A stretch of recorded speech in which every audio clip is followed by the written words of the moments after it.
Yo, so what's up, Fielders? My name is Pwnestar. In about 12 hours, I will be a daddy, guys. Super stoked. There will be a video up when I do actually head to the doctors. They are going to induce her tonight, early in the morning, about 5 in the morning. It's going to be, fuck that, right? Come on now.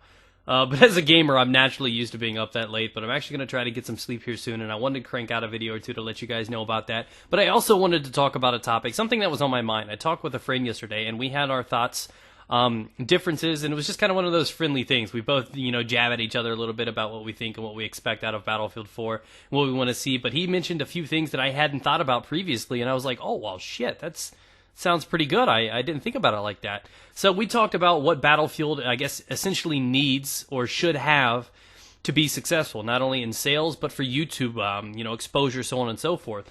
And I guess I'm going to just kind of relay that talk back to you guys the best way I possibly can. So last night we were hanging out, we were talking, and I was talking to him about what, he asked me. This whole conversation started off by him asking me, what do I think, or how do I think Battlefield 4 is going to be on YouTube?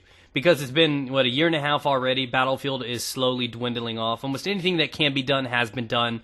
You got guys that, talk about stats and weapons and stuff like that. There's not really anything else to learn from stuff like that, which is essentially a big part of YouTube. You got guys like Level Cap who do gun reviews and stuff like that. And to be honest, most of that stuff has already been done. It's over. Everybody's waiting for the next DLC. It's like you play the new DLC, 2 weeks later, you're done. You're like, oh, is it 3 months later? Is the new DLC out yet? And it's kind of that overwhelming feel that just, I guess, remains there and just lingers. But, so we started to think, like, what else could be done and what they could do to that. For one, they could make more, I guess, involved, and now that they've had time and experience, they're going to know when and how to release stuff. The first few DLCs and stuff like that, they cranked out weapons, lots of new weapons, and that was a fun aspect. I seriously, I could have just had new weapons and not new maps. I mean, that was probably the best part of all those things. And then they started mixing things up, bringing in new game types, and now they have a little bit of stability, a little bit of understanding what they're doing. On top of, with YouTube relies on exposure and success. The best way to get YouTube and Battlefield to, I guess, relate to each other, to grow, is to get it exposed to other people, other players, Call of Duty players, this and that. And before people are like, oh, we don't COD players playing this. I was once a COD player, guys. Yeah, I came over to Battlefield. I made the transition. It took me a little while. I had to learn how to PTFO, but I did, in fact, learn the way of the PTFO. And, it may take a little bit of progress, but that's their goal. So for YouTube and to Battlefield to mix up and actually, I guess, not necessarily dethrone COD, but to be one of those relatively, proper shooters on YouTube, it's going to need a lot of success and a lot of help from the viewers.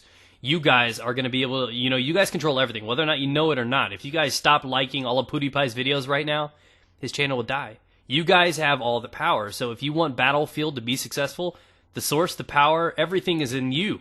Everything's in your hands. You are the women in this relationship. You guys control what the fuck happens. And I thought that was a great idea. I mean, you guys got to do that. So when Battlefield comes out, when things are dropping, they're guys I don't like, but I still want you to help the shit out of them. You know what I mean? You guys are going to have to rate those videos, share them. That's one of the most important things you could do is re-upload videos from other people, favorite them, like them, share them on Twitter and Facebook, because Battlefield deserves to be larger. There are very limited people out there now. I guess the new trend is like troll videos. You got people like Chawboy and, Doom and all these guys, Burger Paul or however you say his name. Great videos. And if that was like for Call of Duty, for example, Call of Duty has about 1/10 of the fan base that Battlefield does. So Call of Duty, you got people like Speedy, who just, I think, hit his 1 million subscriber mark and everything like that make creative, funny troll videos or goofy, funny videos. And that's something that's, I guess, starting to grow because it's new. It's kind of fresh over here on the Battlefield side. So for Battlefield to be successful on YouTube, it's going to rely on you guys. That's just the answer right there. Now, one thing that I would like to see them do, as we do know that next-gen consoles will be coming out, and that's basically what held the PC back from being patched. We do know that it's going to be a much more cost-efficient, I guess, updating and patching system. So we could easily, if there's any flaws, we could get patches that are very cheap and very simple and easy for them to do. We can get things fixed in a quick, timely manner, a week or two, versus the 3-month every DLC thing, which is going to be great. That's a big move for them.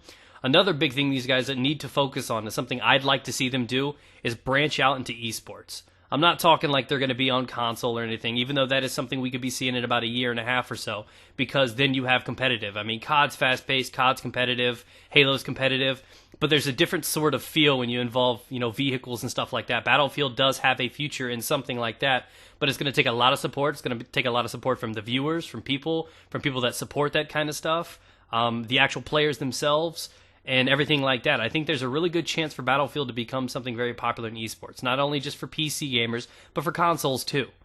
So, that's one thing that I think they need to focus on. If they can actually adhere to that and they can make that one of their mainstream focal points, then I do believe there's going to be great success for Battlefield 4 if they lean towards a competitive field. They bring in an entirely new audience. They reach out to a lot of new people with the success and the exposure from YouTubers.